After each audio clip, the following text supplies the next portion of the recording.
คุณอยู่กับ Digital Break Time Podcast สวัสดีครับทุกคน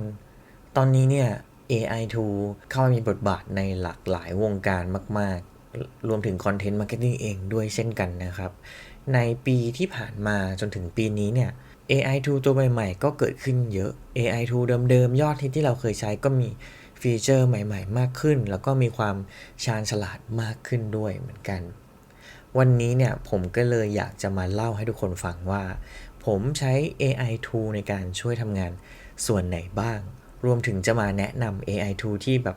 ใช้เป็นประจำรู้สึกประทับใจเผื่อว่าทุกคนเนี่ยอยากจะเอาไปลองใช้ในการทำงานของตัวเองดูกันนะครับ ก่อนอื่นขอบอกก่อนว่าส่วนงานที่ผมทำเป็นหลักก็คือการเขียนคอนเทนต์เขียนบทความ SEO นะครับก็งานส่วนมากก็จะอยู่กับการรีเสิร์ชข้อมูลการเขียนการหาข้อมูลเสริมต่างๆมาดูกันว่าผมใช้ AI เนี่ยในการทำอะไรบ้างอันดับแรกก็คือใช้ในการรีเสิร์ชข้อมูลครับการพึ่งพาแบบว่าเสิร์ชด้วยแบบวิธีเดิมๆเนี่ยมันก็ได้ผลดีอยู่แหละผมก็ยังใช้อยู่นะ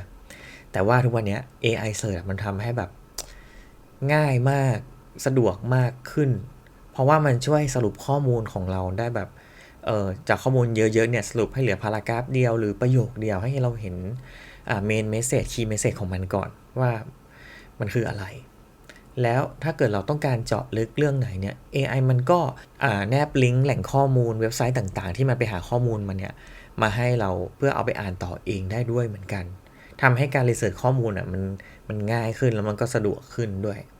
อย่างที่2ที่ผมให้ AI ช่วยทำก็คือการคิดคอนเทนต์คิดท็อปิกของคอนเทนต์นะครับจริงๆเลยเนี่ยก็เคยลองให้ AI คิดหัวข้อทำเอาท์ไลน์ของ Content SEO ออกมาให้เลยมันก็ทำได้นะครับแต่ว่าพอแบบคลุกคลีกับมันมาด้วยนานๆเนี่ยผมเองส่วนตัวรู้สึกว่าการที่เราเขียนเอาท์ไลน์ทำเอาท์ไลน์ขึ้นมาเองก่อนแล้วค่อยโยนไปให้ AI มันแนะนำมันคอมเมนต์ส่วนที่มันขาดส่วนที่มันปรับปรุงได้เงี้ยจะได้ผลดีกว่าในแง่ของความครบถ้วนหรือว่าเรียกง่ายๆก็คือให้ AI มันช่วยเติมส่วนที่มันขาดไปในงานของเราให้มันแบบเป็นคอมเมนเตอร์ให้เรานั่นเองนะฮะ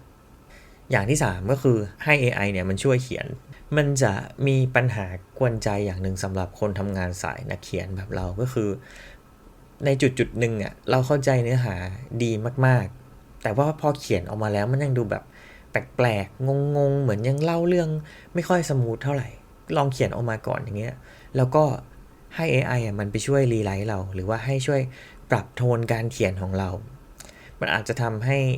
งานของเรามันดูสมูทขึ้นได้อะไรที่เราเคยเขียนไปแล้วมันดูติดขัด AI มันก็ช่วยเกลาให้แบบดีขึ้นได้บ้าง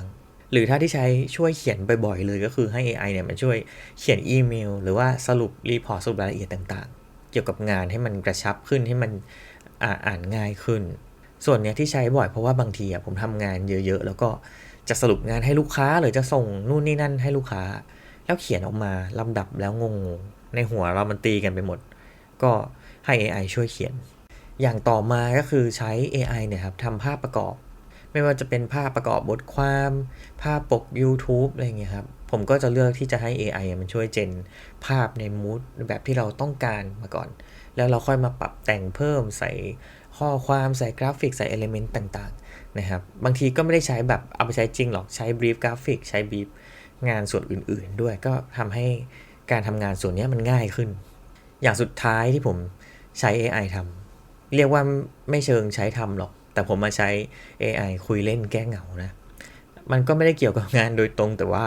บางทีทำงานไปเครียดเหงาหรือว่าหัวมันตันๆเนี่ยก็นั่งคุยกับ ChatGPT บ้างนั่งคุยกับ AI ตัวอื่นๆบ้างแบบสัพเพเหระนู่นนี่นั่นแบบเป็นการ bounce ไอเดียกันไปกันมาหรือว่าคุยกันเรื่องแบบอื่นๆให้สมองเรามันรีเฟรชทีนี้การใช้ AI มาช่วยทำงานตรงนี้เนี่ยมันก็มีทั้งข้อดีและข้อเสียเนาะมาพูดกันถึงข้อดีของการใช้ AI ช่วยทำงานก่อนอย่างแรกเลยก็คือช่วยประหยัดเวลาลงได้เยอะมากๆบางส่วนที่แบบเคยจะต้องนั่งทำอย่างเช่นรีเสิร์ชเนี่ยต้องนั่งหากันแบบครึ่งวันอะไรเงี้ยมันอาจจะเหลือแค่แบบ3ชั่วโมง2ชั่วโมงหรือบางทีก็แป๊บเดียวถ้ามันเป็นงานที่เราคุ้นเคยอยู่แล้วเรียกว่ามันเหมือนแบบมีเลขามาคอยกรองข้อมูลหรือว่าคอยแบบอินพุตข้อมูลมาให้เราก่อนเราค่อยไปเลือกใช้เอง ข้อดีอย่างต่อมาก็คือมันช่วยทำงานบางอย่างที่เราไม่ถนัดได้เช่นงานกราฟิกงานวิดีโอฟุตเทจบางส่วนงานตัดต่อบางอย่างมันก็ใช้ AI เข้ามาช่วยได้นะครับทำให้การทำงานของเรามันสมูทขึ้นไม่ต้องมานั่งงมหาเครื่องมือหรืออะไรใดๆอย่างเงี้ยอย่างที่3ที่เป็นข้อดีที่ผมเลิฟมากๆก็คือ AI มันไม่เคยบ่นไม่ว่าเราจะบีบแบบหนักแค่ไหนอยากขอไอเดียท็อปิกสัก50ไอเดียอยากปรับตรงนู้นแก้ตรงนี้เนี่ยน้องทำให้เราได้หมดไม่เคยบ่นหรือถ้าใครเคยโดน AI บ่นก็มาคอมเมนต์บอกกันได้นะครับมีข้อดีไปแล้วมันก็ต้องมีข้อเสียเนาะตามที่บอกไปเลยข้อเสียของ AI หลักๆนะครับมันก็คือในแง่ของความครีเอทีฟส่วนตัวผมมองว่ามันอาจจะยังขาดความคิดสร้างสรรค์หรือว่า sense of humor ของความแบบเป็นมนุษย์อยู่รวมถึงมุมมองที่มันแบบมีความเฉพาะตัวครับมันจะได้อะไรที่ดูแบบกลางๆออกมาหน่อยต้องเอาไป develop ต่อด้วยนะถ้าเกิดจะใช้ AI ช่วยทำงานครีเอทีฟอย่างที่2ก็คือการใช้ภาษามันอาจจะยังดูไม่เป็นธรรมชาติ AI ตัวที่ใช้ภาษาได้ดีมันก็มีนะครับแต่ว่าส่วนมากมันก็จะใช้เป็นภาษาที่แบบไม่รื่นหูเท่าไหร่อ่านแล้วแบบบางทีก็รู้สึกหุ่นยนต์ไปนิดนึงแล้วแต่ตัวที่เราใช้เลยอย่างที่3เนี่ยอันนี้สำคัญเหมือนกันข้อมูลบางอย่างที่มันได้มามันอาจจะไม่ถูกต้องครับเราจำเป็นมากๆเวลาที่ใช้ AI ช่วยหาข้อมูลจำเป็นจะต้องรีเช็คข้อมูลอีกรอบแต่เดี๋ยวผมไปว่ากันว่าต้องใช้ AI เสิร์ชแบบไหนมันถึงจะแบบมีประสิทธิภาพแต่ใดๆก็แล้วแต่แหละถามอะไร AI ดับเบิลเช็คข้อมูลก่อนอย่างสุดท้ายที่รู้สึกว่าเป็นข้อเสียมากๆของ AI เลยนะก็คือมันมีค่าใช้จ่ายถ้าเกิดแบบเราต้องการประสิทธิภาพที่มันสูงขึ้นฟีเจอร์ที่มันล้ำกว่าหรือว่า AI บางตัวมันมีลิมิตให้เราใช้ก็จำเป็นจะต้องเสียเงินในการที่จะใช้มันต่อนะครับมันก็กึ่งเสพติดนั่นแหละใช้แล้วมันหยุดไม่ได้พูดถึงข้อดีข้อเสียเรื่องของ AI ที่มาช่วยทำงานมาแล้วผมขอมาปิดท้ายด้วย AI tool ที่ผมช่วยในการทำงานที่ผมใช้บ่อยแล้วก็อยากจะแนะนำทุกคนละกันอันแรกก็คือ Canva AI ครับผมเนี่ยคุกคีกับการใช้ Canva มาค่อนข้างเยอะพอสมควรนะครับถ้าใครเคยฟังพอดแคสต์ EP แรกๆที่ผมได้เข้ามาจัดนะครับทีนี้ Canva ก็เปิดตัวฟีเจอร์ใหม่มาได้สักพักใหญ่ๆแล้วก็คือ Canva AI เนาะมันค่อนข้างจะอเนกประสงค์มากๆใช้เขียนได้ทำภาพได้ทำฟุตเทจวิดีโอลบแบ็กกราวด์อะไรเงี้ยทำได้แล้วก็ง่ายมากในคลิกเดียวเลยไม่ต้องแบบไปเสียเวลาเรียนรู้โปรแกรมดีไซน์ที่มันซับซ้อนแถมฟีเจอร์ AI ใน Canva มันอินทิเกรตกับหลายๆมีเดียเนาะมันทำให้การทำงานมันเร็วขึ้นไปอีกนะครับแต่ก็ต้อง disclaimer นิดนึงว่ามันก็ยังมีข้อจำกัดอยู่แหละทูตัวที่2ที่ผมใช้ก็คือ Perplexity AI ครับอันนี้แหละที่ผมเกริ่นไว้ก่อนหน้านี้มันเป็น AI tool ที่เหมาะมากๆกับการเสิร์ชเพราะว่ามันสรุปข้อมูลให้แบบกระชับแนบแหล่งที่มาข้อมูลให้แบบแทบจะทุกจุดที่มันเป็นข้อมูลสำคัญเลยให้เราแบบไปดับเบิลเช็คหรือไปอ่านข้อมูลเพิ่มเติมต่อได้สำหรับผมถ้าเทียบกับตัวอื่นแล้วPerplexity มันค่อนข้างเหมาะกับงานรีเสิร์ชข้อมูลมากๆส่วนตัวผมใช้แค่แบบตัวฟรีนะยังไม่ได้เสียเงินกับมันก็เวิร์กมากๆละอย่างที่3ทูยอดฮิตของทุกคนก็คือ ChatGPT นั่นเองทำได้หลายอย่างครับคุยเล่นคุยจริงจังคุยเรื่องงานแต่ที่ใช้บ่อยๆก็คือให้มันช่วยคอมเมนต์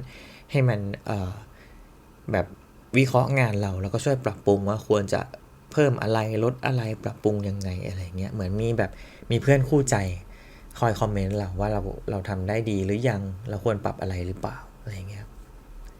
ทูตัวที่4อันนี้ผมไม่แน่ใจนะมันออกชื่อว่าอะไรอ่านออกชื่อว่าอะไรแต่ว่าผมมาอ่านว่า Claude AI CLAUDE แล้วก็ AI ถ้าเกิดใครที่อยากใช้ AI แบบช่วยเขียนแบบเขียนนิยายเขียนอะไรอย่างเงี้ยตัวนี้ผมมองว่าน่าจะดีสุดแล้วนะในความเห็นส่วนตัวเพราะว่าเวลาที่แบบให้มันช่วยรีไลท์หรือช่วยเขียนขึ้นมาเลยเนี่ยมันสามารถปรับรูปแบบการใช้ภาษาได้แบบดีมากๆแบบกระชับแบบเป็นทางการแบบมี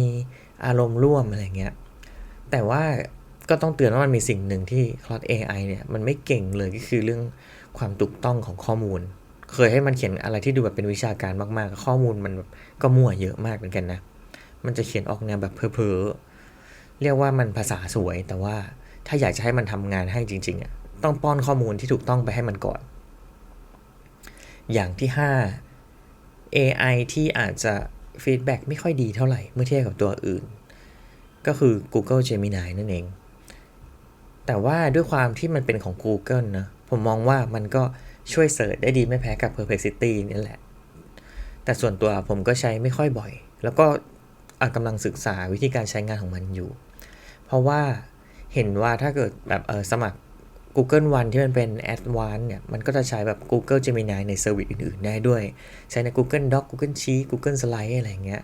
คิดว่าน่าจะมีประโยชน์กับคนทำงานที่ใช้พวกGoogle Workspace เป็นหลักเหมือนกันยังไงถ้าเกิดเดี๋ยวศึกษาเพิ่มเติมแล้วมันมีอะไรน่าสนใจก็อาจจะเอามาเล่าให้ฟังกันอีกครั้งนะครับทั้งหมดทั้งมวลนี้ก็เป็นเรื่องราวเกี่ยวกับ AI tool ในการที่ผมนำมาใช้ในการช่วยทำงานนะครับถ้าใครมี AI tool ตัวอื่นๆที่ได้ใช้เนี่ยแล้วก็น่าสนใจรู้สึกว่าใช้ดีเนี่ยก็มาแนะนำกันได้นะครับสำหรับวันนี้ก็ประมาณนี้ละกันใน EP หน้าก็จะเป็นเรื่องอะไรฝากกดติดตามไว้ด้วยนะครับแล้วก็พบกันใหม่ใน EP หน้านะครับสวัสดีครับ